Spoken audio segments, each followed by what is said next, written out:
Bismillahirrahmanirrahim. Sekarang masalah hitung-hitungan ekonomi. Wa atidzal qurba haqqahu wal miskina wa ibnas sabil. Kerabat, dzal qurba itu sing duwe dzil qarabah, yang punya unsur kedekatan. Unsur kedekatan itu ngendikane Nabi itu ada 3 kelompok yang ada unsur kedekatan. Itu ada di hadis sahih. Ada orang yang sampai punya 3 unsur kedekatan. Misalnya secara genetik itu kerabat, misalnya saudara atau keponakan. Sudah secara genetik kerabat, ditambah dia juga kerabat atas nama agama, agamanya juga sama, Islam. Sudah gitu ditambah faktor geografis, memang secara fisik, secara geografis dia juga dekat. Misalnya sampai urip tetangganan adik atau kakak, agamanya sama, unsur genetiknya juga sama, dia secara fisik juga tetangga kita. Itu namanya punya 3 hak, salah satu hukukin ngendikane. Itu prioritas karena dia berhak mendapat segalanya karena dekat, punya unsur 3. Ada yang hanya punya unsur 2, misalnya dia dekat karena fisik tetangga kita tapi tidak ada hubungan darah, tapi ada hubungan satu Islam, satu agama. Terus nomor 3, orang kafir yang tetangga kita, itu dia hanya punya hak satu kebaikan, karena dia tetangga kita maka berhak mendapat kebaikan. Terus ngendikane Nabi, ketika kerabat ini dirawat oleh yang wajib dan tidak ada tafsir, maka menjadi berkah. Kula bolak-balik matur ngaji teng budi-budi teng Jogja teng budi-budi. Allah itu Rahman ya. Ini kita pakai teori ilmu tasawuf, pakai teori modern sama. Allah itu Rahman, tidak mungkin ada orang kok sampai miskin taruhannya tidak makan, itu harusnya tidak mungkin. Nah, kenapa banyak di kampung-kampung di mana-mana di mana orang tua renta nganti ra duwe duit blas, nganti ra duwe beras blas, nganti ape mangan kange? Itu menurut teori agama itu harusnya tidak mungkin. Karena manusia itu ditakdir mesti punya kerabat, punya keluarga. Andai kan tiap keluarga itu melakukan kewajiban minimal, yaitu kebutuhan makan misalnya, kewajiban apa? Minimal. Tentu harusnya tidak ada orang yang miskin sampai taruhannya tidak wong nek istuwa iku mangane sepiro? Mbok kai beras 10 kilo mbek dhuwit 1.000 saulan wis cukup. Karena orang nek istuwa iku mangane rantai akeh. Ora kok mangane manol sing 2 piring napa? Kudune ora ana wong tuwa sing taruhane sampai tidak makan. Kalau ada kejadian begitu, berarti faktornya tidak mengindahkan syariat. Itu orang-orang yang kaya di situ yang mestinya berkewajiban atas nama kerabat. Atas nama kerabat gitu. Ini catat ya. Atas nama kerabat. Itu yang wajib ngurus. Nah, tapi zaman akhir itu orang kan pakai teori modern. Makanya kula nu rapati setuju teori negara gitu. Bahwa yang kaya itu merumat yang miskin. Sebetulnya harus ditambah yang kaya dan ada unsur kerabat. Kok bolak-balik debat gitu. Misalnya ngeten, saya kaya, punya uang 1 miliar misalnya, punya orang tua, punya keponakan. Tentu kewajiban agama saya hanya wajib saya sama orang tua sama keponakan saya. Bahwa di situ ada tetangga yang miskin nggak makan, saya kalau tahu itu wajib menyumbang dia. Tapi sebetulnya dari awal kewajibannya orang itu saat tidak makan adalah sama anaknya atau sama saudara kandungnya. Artinya yang paling disalahkan secara syariat saat orang tidak makan tentu anaknya kandung atau saudaranya kandung. Seperti aturan dalam ahakul aulia bitasbit. Dengan aturan begitu harusnya tidak ada orang sampai tidak makan karena kewajiban aini, kewajiban fardu aini sudah ditanggung oleh keluarga yang ada unsur kerabat.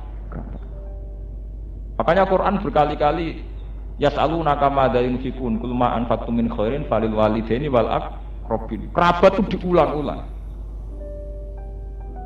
Karena kalau kewajiban kerabat ini hilang, maka yang ada hanya kedengkian sosial. Kedengkian sosial artinya ngeten, misalnya sampean ditakdir tanggane SBY atau tanggane Gus Dur atau tanggane Yusuf Kala. Sawane angger wong ramangan saleh SBY, saleh Yusuf Kala. Karena ngono wong Jakarta rak mari dosane SBY Yusuf Kala. Wong ramangan paling akeh teng Jakarta, mboten teng Bojonegoro teng pundi. Lah Temangsang ngisor tol. sering digusur mbek Satpol PP. Padahal dhuwure tol sing liwat Pak SBY sekala. Presiden betina apa? Liwat tol. Ini sore tol banyak orang yang tidak mau. Dan itu ya tetangganya, wong betina tetangganya istana. Tapi secara syariat tidak bisa. Yang paling salah adalah keluarganya. Karena secara syariat ada aturan main. Ya. Wa alal mauludi lahu rizquhunna wa kiswatuhunna bil ma'ruf. Mauludullah itu ya siapa yang diberi kelahiran itu yang harus paling bertanggung jawab. Ini penting kalau aturakan karena sekarang teori modern itu menabrak teori kerabat. Orang itu lebih senang mengunsurkan itu kaya dengan miskin. Itu kayak teori zaman PKI. PKI itu kalau melihat orang kaya itu jenis berjuis penghisap. Dia memanfaatkan psikologi wong melarat jenis kaum proletar, kaum miskin, kaum buruh. Kaum buruh ditempatkan terhormat, kaum kaya dikatakan berjuis penghisap. Jika teori PKI adalah di mana wong melarat semua gedeng wong juga. Mereka lupa bahwa untuk menjadi miskin beneran itu sebetulnya karena banyak aturan syariat yang dilanggar. Saya tuh pernah penelitian di Jakarta, di Jogja, di kota-kota besar. Hampir semua kemiskinan yang fatal itu karena silaturahim yang hilang. Ya, saya berani bertaruh di depan Allah. Saya ngomong ini di depan Tuhan. Dan saya bertanggung jawab sampai nanti di akhirat. Hampir semua kemiskinan itu karena menabrak hak silaturahim. Kamu jangan mengartikan silaturahim kayak wong lugu-lugu. Silaturahim misanan didolani, pernah Pak D didolani ditutup, pernah balik. Tidak hanya itu. Silaturahim yang paling wajib adalah ya yang wajib kayak hubungan makan itu, yang pokok-pokok itu. Misalnya begini, sampean cek saja di Jakarta. Orang kok tidak miskin itu gimana? Mesti dimulai dari qatur rahim. Mesti itu, tidak mungkin, mesti. Sebab itu Kanjeng Nabi nak ngendikan masalah rahim itu ar-rahimu allaqatun fil arsy. Yaqulu ya Rabbi silni ma. Saya sambung sama orang wa asilu man asiluka, itu banyak di hati-hati sahabat. Biasanya kan begini, seperti di Jakarta. Wong ning omah kecewa mbek bapake, mbek mboke, mbek Pak Dene, Pak Like pokoke kecewa. Duwe kenalan ning Jakarta, ya sekedar kenalan kanca zaman SMA atau kanca ning gerdu, atau kanca ning dalan. Kecewa plong minggat ning Jakarta. Jadi awalnya ke Jakarta wis nuruti ati gelo. Sembar wong tuane mbok dulure mbok anake mbok di perkara ning iso plong ning Jakarta ning Batam. Sing dituju itu hanya seorang kenalan, paham ya? Seorang sak loyal-loyale kanca kenalan nak mestine dek loyal wong tuane. Peng ning kono kenalan.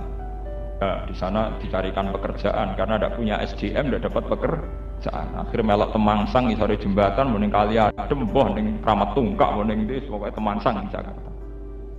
Ini wong Temangsang kadang dia ketemu mbek cewek NTT mbok Batam wis ketemu. Oh jenenge wong mutung kawin ya ora kandha wong tuane, iku enak kawin. Iku enak apa? Bisa wae kumpul kebo. Bisa dibayangkan wong Bojonegoro untuk wong Riau, wong Rembang untuk wong NTT.